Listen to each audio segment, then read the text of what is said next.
I love how we're able to take this discussion into a historical context and a current day context. I think that's so important.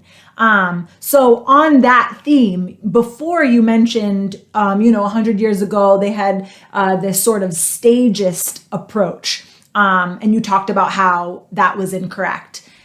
Do we still see this approach today? Well, you do, but there's two sides to this question. There are still a few communist parties in the world that still have a certain base amongst the population and the working class. And I think in every case, they still have a fundamentally Menshevik path. Notwithstanding their very radical rhetoric sometimes. For example, the Greek Communist Party, it calls for a revolutionary workers' and people's front. The South African Communist Party is part of the coalition government with the corrupt capitalist ANC. The Communist Party of India, Marxist-Leninist, which is in power in some of the regions, according to its programme, it wages a relentless battle against reformism, revisionism, liquidationism, bourgeois liberalism, anarchism, and all other erroneous ideas and trends, both inside and outside the party. Yet, wait for it, it says the current stage of the process is the People's Democratic Revolution with the Agrarian Revolution as its axis. In other words, socialism is in the future. And I think, of course, most of these organisations are now exceptions to the rule. In the vast majority of countries, unfortunately, most political parties and many trade union leaders have bought into the neoliberal ideology. In many ways, we have to restore a fighting tradition of the labour movement. It has to be re-established by a new generation. But there's another side to this coin.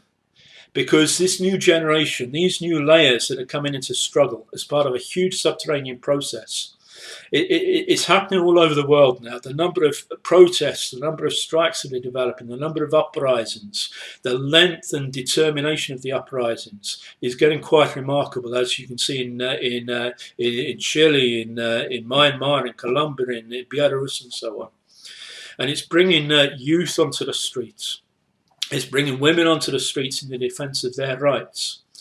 And I think it is inevitable that as these masses move into struggle, inevitably a large layer will initially, in the absence of a strong left-wing presence, start with illusions in the liberal bourgeoisie. We saw it in the illusions that the masses had in Belarus with Tikhanovskaya, in the early days with the NUG government in Myanmar and so on.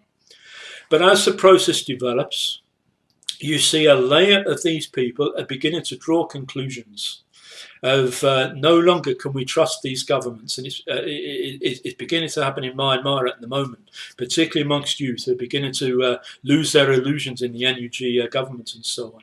And those layers will look for a more working class socialist alternative. And that's the second side of it. There are some old parties that are not going to build a real revolutionary process. We can push them to one side, in my opinion, in most countries. Of course, it's not everywhere. But in other places, you have new layers, new generations coming through into struggle. And they will have illusions. But we have to find those people within those masses that are going further and drawing the right conclusions to organise them so that we can establish organisations, can give a working class lead to these processes and lead them to victory in the future.